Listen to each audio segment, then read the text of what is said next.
Legal, vamos fazer então um backtest, mais um backtest aqui, né? Como eu já falei várias vezes, eu não gosto muito de fazer backtest, mas é importante, né? O entendimento do modelo de execução, do algoritmo em si, no backtest é importante entender, né? Então a gente não foca tanto aqui nos resultados de um modelo operacional, né? A gente foca mais no algoritmo desse modelo para que a gente entenda, né? E saiba programar, aprender a programar no Profit, tá? Vai ser um modelo simples, tá? Algo que foi levantado no nosso grupo do Facebook, né? Usando banda de Bollinger e estocástico, tá? Eu já tenho vídeos aí, tem uma playlist só de fecha fora, fecha dentro, né? Da banda de Bollinger, né? Para fazer coloração, alerta, screen. Eu não vou ficar voltando tanto na lógica por trás disso, tá? A gente vai aplicar já mais especificamente para o nosso backtest aqui. Mas apesar de ser um modelo simples, né, e com estocástico, mas apesar de ser um sistema simples, eu acho que vai dar pano para conversar sobre uns assuntos interessantes, né? Então, por isso, eu acabei decidindo fazer justamente usando este modelo específico, tá? Conforme a gente for avançando aqui, a gente vai entendendo melhor este modelo, tá? Então, vamos fazer isso passo a passo.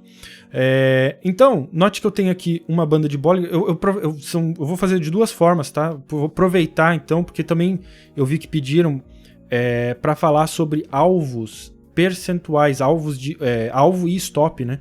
Então, no caso, alvo e stop percentual, como que a gente pode fazer também? Então, eu vou provavelmente quebrar esse vídeo em dois, né? Para falar então, do nosso código com o alvo no próprio indicador, né? No caso, a gente vai usar o estocástico como critério de saída, né? Mas a gente vai fazer um código, adaptar esse código para um critério de saída fixa, na porcentagem, numa porcentagem que a gente vai especificar, tá? Mas para não ficar muito longo, que eu sei que vai ficar longo, eu vou fazer em dois vídeos então, tá? No primeiro a gente vai falar sobre o alvo no próprio indicador, né? Que seria um alvo móvel, né? Porque esse alvo move-se com o próprio indicador, tá? Mas para a gente entender aqui o nosso sistema, o que a gente tem? Eu adicionei uma banda de Bollinger, então vamos abrir ela aqui só para a gente ver os parâmetros, né? Nada muito... Não alterei, na verdade, nada. Então o desvio 2, período 20 do tipo aritmética é o tipo padrão, tá? Quando você adiciona uma banda de Bollinger. A única coisa que eu fiz foi alterar a aparência aqui da coloração das bandas mesmo, para ficar mais destacado, tá? No nosso gráfico. E adicionei um estocástico lento, então vamos abrir ele aqui, né? Adicionei um estocástico lento, alterei para 9 períodos, acho que para o padrão ele adiciona em 8, tá? Alterei a aparência, né? Também para ficar mais destacado, e note que normalmente ele vem com uma média, né? De 3 períodos aritmética, que vem também sobreposta. O que eu fiz? Eu removi aquela média, eu apaguei, né? Porque a gente não vai precisar, tá? A gente vai trabalhar só com o próprio estocástico, né? Então, eu removi essa média e aqui nas propriedades de escala de preço eu fiz algumas alterações, né, na grade para adicionar essas linhas aqui no nível de 100%, de 100, né, na verdade não é porcentagem, estocástico não é uma porcentagem, é uma variação entre 0 e 100, né, mas para colocar uma linha no nível de 100, no nível 0, no nível 50, que seria o meio aqui, né, e alterei aqui algumas configurações de propriedades, né, de cor e linha para ficar mais destacado o que está acontecendo, tá? Então não tem nenhum segredo até agora, né? São todos indicadores nativos, não tem nada muito especial. No nosso código, o que a gente tem? 3 constantes, tá? Justamente para definir, né, essas propriedades, esses parâmetros da nossa banda de Bollinger e do estocástico, tá? Por que eu estou usando por que eu estou usando constantes e não parâmetros?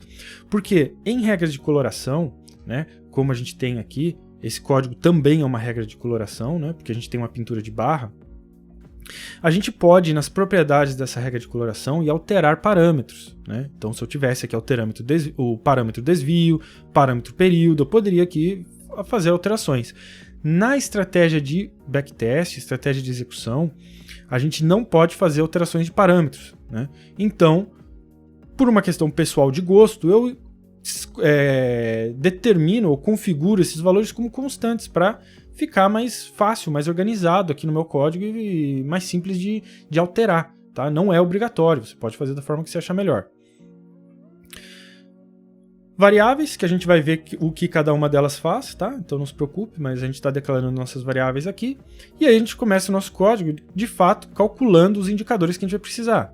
Primeiro a gente usa a variável bb para justamente armazenar o valor da banda de Bollinger, mas é um valor da banda de Bollinger percentual. Então se a gente olhar aqui, ó, vamos ver o que esse código, o que essa função retorna. Ela diz que é um indicador derivado das bandas de Bollinger, valor maior que 100 sinaliza que os preços estão sobre a banda superior, e menor que 0 mostra que os preços estão sobre a banda inferior.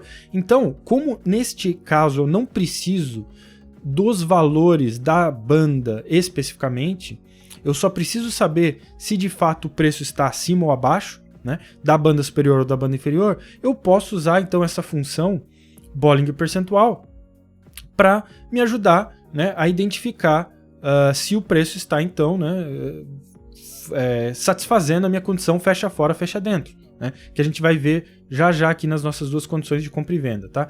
E o segundo, o estocástico, EST, vai armazenar o valor do slow stochastic, que é o estocástico lento, né, de uma configuração específica de um período estocástico que a gente definiu aqui na nossa constante. Tá?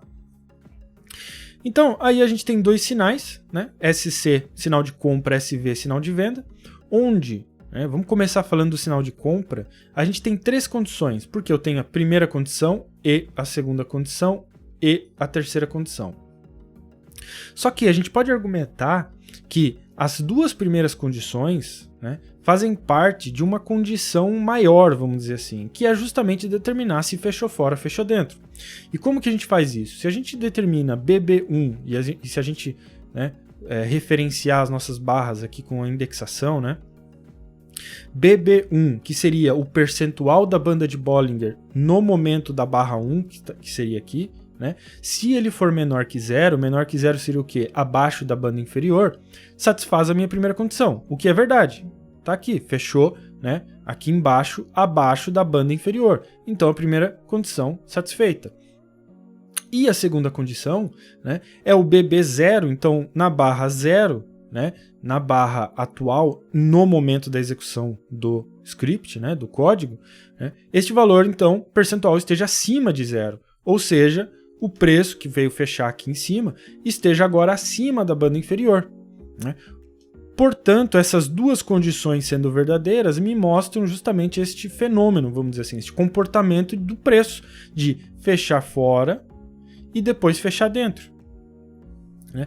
Então, essas duas condições a gente pode dizer que fazem parte de uma condição maior, que é o nosso fecha fora, fecha dentro, né? A nossa terceira condição, então, aí é uma condição separada, né, porque é específica para o estocástico. Quando o estocástico está abaixo de 50, que se a gente pegar aqui, né, este momento, né, se a gente olhar aqui, ó, né, este valor é de fato menor que 50, portanto, estando essas três condições satisfeitas, né, eu tenho um teste aqui embaixo, C, CE, SC, né, C é o sinal de compra, então pinta de verde, tá? Isso aqui é um número inteiro que representa essa cor verde mais forte, né? Eu já tenho vídeos sobre RGB, né? Que é a função que você vai usar para descobrir os números inteiros, que você pode referenciar cores customizadas, né? E não somente as cores nativas, vamos dizer assim, o padrão da plataforma, tá? Procura vídeo aí, eu não vou ficar retomando esse assunto, né? Mas então ele pinta de verde. Agora, aqui entra um ponto importante que eu queria conversar. Então vamos apagar tudo isso aqui. Este não era a configuração original, vamos dizer assim, que foi apresentada no setup. Qual que foi a condição apresentada? A condição apresentada foi de que, havendo um fecha fora, fecha dentro, como ocorreu aqui, eu observaria o estocástico para ver se ele virou para cima. Se ele virou para cima, né, caracterizaria então a minha entrada. Qual que é o problema com esta frase, né, esta condição virou para cima? Vamos pegar um exemplo aqui, ó. Vamos pegar este momento aqui. Vamos só aumentar o estocástico, porque agora só o estocástico nos interessa. Vamos pegar um momento muito específico dentro desse estocástico aqui. Como que seria uma forma simples de, em termos de algoritmo, dizer, né, que um indicador virou para baixo ou para cima? A forma mais simples seria usando 3 pontos, 3 valores, né? Porque se a gente pensar, então vamos pegar um exemplo de compra, né? A gente tem o nosso indicador, né? E a gente quer ver se ele virou para cima, a gente precisa de 3 pontos, né? Para determinar que de fato ele virou para cima, né? Então, se a gente pensar em indexação, como a gente faz, né, aqui na nossa programação, que é verificar a que período um valor está associado, né, a que barra um valor está associado, eu diria né, eu poderia transformar isso em algoritmo, né, dizendo, olha, se o valor do indicador, qualquer que seja, neste caso aqui é o nosso estocástico, né, se o estocástico na barra 0, no período 0, né, o ST0, for maior que o meu estocástico na barra 1 e o estocástico da minha barra 1 for, né, no caso aqui, menor que o valor do estocástico na barra 2, portanto, o 2 maior que o 1, né, estando essas duas condições satisfeitas, eu poderia dizer, né, que houve uma virada para cima, né? Então, eu posso, né, traduzir isso em termos de algoritmo. No lado contrário, eu poderia fazer a mesma coisa, porém inversamente, né? Se eu quiser saber se ele virou para baixo, eu vou lá, pego o nosso valor 0, o nosso valor 1, o nosso valor 2 e faço as perguntas, obviamente agora é diferente, né? Eu quero saber se o meu estocástico 0 é menor que o 1 ou, né, nessa ordem, nessa sequência aqui, né, a gente falaria 1 é maior do que 0, né? O estocástico no ponto 1 é maior do que o estocástico no ponto 0. E o estocástico no ponto 2 é menor, né, do que no ponto 1. Ambas condições sendo satisfeitas, né? Ambas aqui e satisfeitas, né? Eu diria que, né, eu poderia dizer então que o nosso estocástico virou para baixo. Aí você fala, mas então é muito simples, né? Qual que é o problema disso? Justamente, se a gente pegar este período aqui, este momento, o que aconteceu aqui? Se a gente estivesse usando essa fórmula, vamos dizer assim, este algoritmo, o que teria acontecido aqui? A gente tem um ponto aqui, um ponto aqui, um ponto aqui, onde a gente basicamente tem a nossa condição para cima. Logo em seguida, o que a gente tem? Um ponto aqui, um ponto aqui e um ponto aqui, que determina a nossa condição para baixo. E logo em seguida, este ponto e este ponto, a gente tem para cima. E aqui, este ponto, não, esse aqui a gente já fez, né? Este e o que seria algum outro ponto aqui, né? Provavelmente, que eu aproximei demais, né? A gente teria a condição para baixo. Então note que, né, em poucos períodos aqui, né, no nosso contexto, né, eu tive virou para cima, virou para baixo, virou para cima, virou para baixo. Então, em termos de algoritmo, isso é ruim, né? Isso é ruim porque isso não confirma de fato que algo aconteceu. Qual que seria a forma de corrigir isso? Então é testar com mais barras, com mais candles, né? Qual que é o problema então de testar com mais barras, com mais candles? Porque eu poderia falar, então, para de fato eu confirmar, eu testo, né, este. Só que olha quantos mais períodos agora eu preciso para confirmar que de fato virou.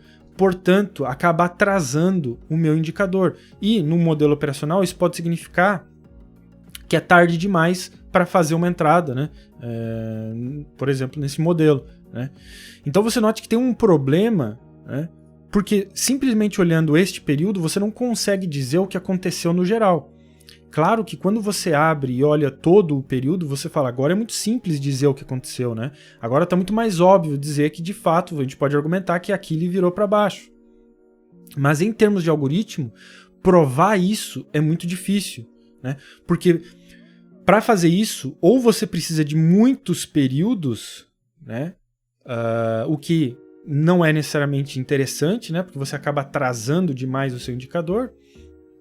Ou você precisa de condições muito específicas. Só que aí o problema de especificar demais o seu algoritmo, você acaba, né, desconsiderando outros acontecimentos, ocorrências, né, que às vezes não se caracterizam por causa de um detalhe, né? Uma dessas condições, uma dessas, sei lá, 10, 15 condições que você estabeleceu, por causa de uma delas, né, você acaba perdendo aquela ocorrência. Então note aí a dificuldade que é, muitas vezes, de, né, converter algo que é um pouco mais subjetivo, né, como uma leitura aqui de um indicador, onde a gente precisa, né, de uma periodicidade talvez um pouco maior, ou de entender um pouco mais o comportamento desse indicador, né, para de fato confirmar se algo aconteceu ou não. E a gente tem que lembrar que backtest não tem interpretação, é sim ou não, né? Backtest, a entrada é sim ou não.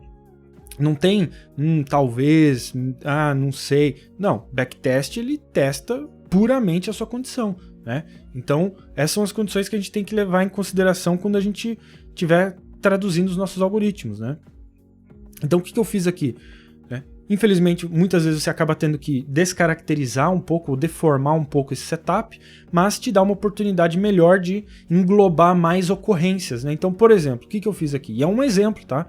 Não é necessariamente a forma correta, mas é uma ideia, né?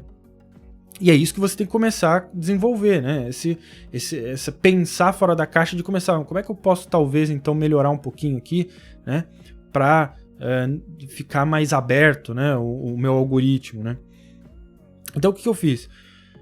Eu testo justamente, né? No caso da compra aqui, se o estocástico está abaixo de 50, que é esse nível central, né, para me caracterizar a entrada, porque na saída eu vou buscar o quê? Que ele volte para o nível aqui de sobrecomprado, né, que seria entre 80, né, que eu estabeleci também entre 80 e 100, mas aí fica a seu critério também, né? E o mesmo para venda, só que obviamente inverso. Então, se na venda o estocástico, então vamos pegar aqui já a venda, ó, uma venda aqui, ó, né, fechou fora, né? Ou seja, BB1 acima de 100, BB0 abaixo de 100, fechou dentro, porque 100 é quem? É a nossa número percentual que representa a banda superior, né? Então um valor acima de 100 representa que esse preço está acima da banda superior.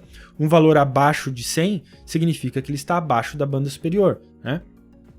Então, neste exemplo aqui, caracterizando fecha fora, fecha dentro da banda superior e com estocástico acima de 50, que se a gente pegar aqui, ó, clicar aqui, ó, estocástico aqui, né, de fato estava acima de 50, 80, né?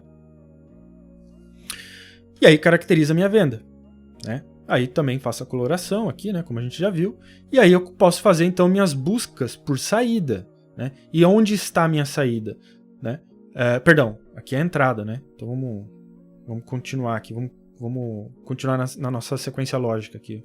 Eu acabei atropelando, porque obviamente tem que fazer a ordem de entrada, né?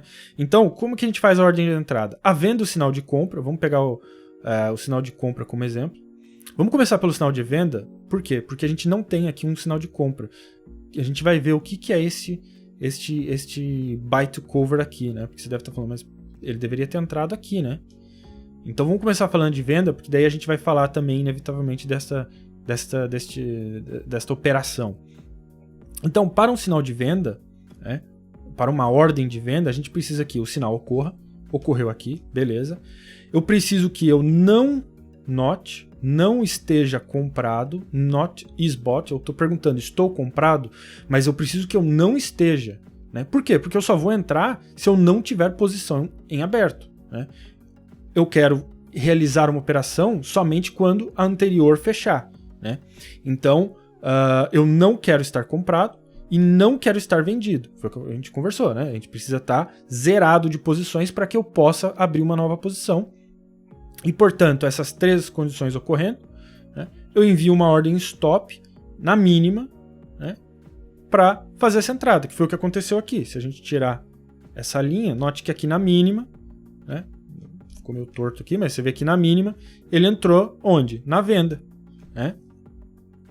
E a gente tem a busca por saída, né? A gente tem aqui o nosso bloco de buscas por saída, né?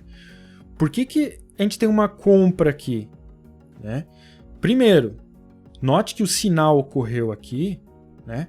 Mas lembra que a gente falou, a gente só quer se posicionar se a gente não já houver posição aberta. A gente tem uma posição aberta desta venda.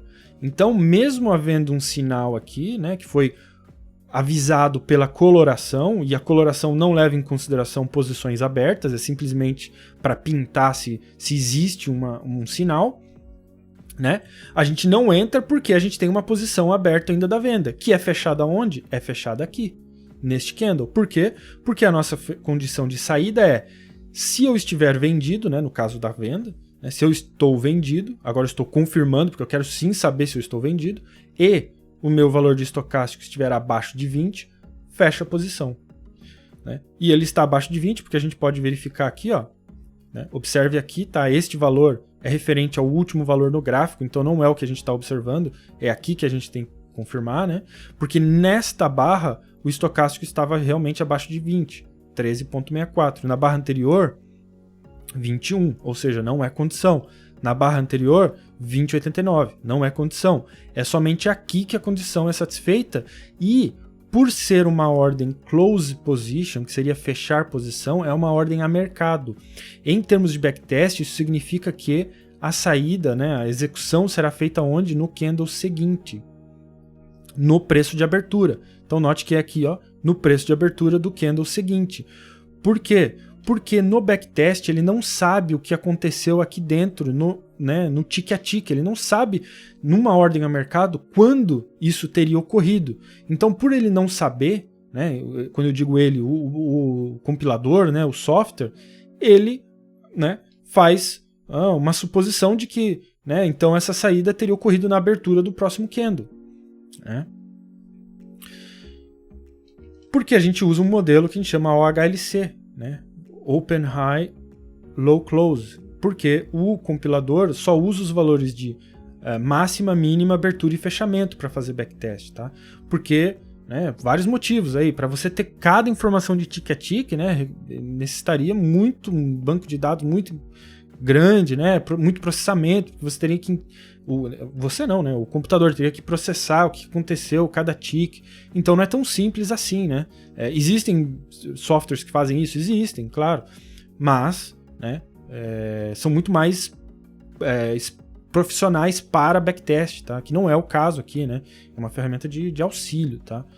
Algo que eu discuto muito mais detalhe no nosso guia de backtest, tá? De qualquer forma, sempre que tem um fechamento de posição, né, usando close position, significa uma ordem a mercado na direção inversa, né? Então, se eu estou comprado, é uma ordem a mercado se eu estou comprado, é uma ordem a mercado na venda. Se eu estou vendido, é uma ordem a mercado na compra, tá? Então, é simplesmente isso que é feito. Simplesmente isso que é feito com ordens close position, tá? E só para a gente, né, colocar aqui, eu coloquei como eu já coloquei nos últimos códigos, né, essa condição de fechamento no horário. Então, se o horário for maior que 17 horas, ele fecha a posição. Isso é para quem quiser testar intraday, né, sem carregar, com swing trade. Né? Note que eu deixei comentado para desativar. Né? Então, quando a gente tem as duas barrinhas para a direita, a linha fica verde, é porque é um comentário e, portanto, o compilador ignora essa execução. Né? Caso você queira ativar, você vem e tira aqui as duas barrinhas, né? E aí ele fica ativado. A gente está testando com swing trade, então a gente vai deixar comentado, né? O mesmo aqui na compra, né? Como a gente usou um exemplo de venda para verificar, né? A gente pode ver aqui só rapidamente, né? Na compra ele pergunta se eu estou comprado e o estocástico agora estiver acima de 80, fecha a minha posição, né? Vamos ver se a gente acha um exemplo aqui de compra, que foi também de venda. Aqui, venda para cobrir. Cadê a compra? A compra ocorreu aqui, né? E a venda foi ocorrer aqui quando de fato ele entrou acima de 80. Agora note o tamanho da queda, né? Entre a compra, né, e o fundo que ele fez. Aqui, ó. Claro, a gente não definiu o stop, né? A nossa única condição de saída é no próprio estocástico. Então, por isso que a gente vai ver, né, como eu falei, no próximo vídeo a gente vai falar sobre alvo fixo. Tá? Então, nesse vídeo aqui eu queria mostrar, né, essas condições na saída do próprio estocástico. Né? Então, é um modelo que, né, você tem que acreditar muito, porque não tem stop. Né? Ele simplesmente sai quando é a condição inversa, vamos dizer assim, o que não é necessariamente verdade, né? Porque não é puramente inversa, mas é uma condição baseada no indicador, acontece. Né? Então, tem que levar isso em consideração. Tá? Então esse era o teste, a execução. Eu vou mostrar, então vamos abrir aqui estatísticas. Vamos colocar um gráfico aqui, vamos colocar misto. Não vou colocar no índice, tá? Eu quero testar em papéis de ações para a gente ver aqui. Vamos tentar Petro 60 minutos, por exemplo. E vamos executar esse código para a gente ver. Então, estatísticas, 67%, tá? Como eu sempre falei, eu não gosto de ficar mostrando estatísticas, tá? Mas é para te mostrar aqui, né? Que a gente pode ver aqui os resultados, né? Então a gente poderia alterar. Vamos ver outro papel aqui. Vou pegar um aleatório aqui. IGBR. Vamos executar. Estou nos 60 minutos também. Aqui já não deu tão legal. Note que é importante lembrar, né? Que, obviamente, no gráfico do editor de estratégias, eu não estou plotando os indicadores, né? Então eu não consigo ver, por exemplo, a banda de Bollinger e o estocástico, né? Eu só consigo ver as entradas e saídas, né? E eventualmente a coloração que eu apliquei, né? Então a coloração, como você vê aqui, ó, a gente consegue ver, né?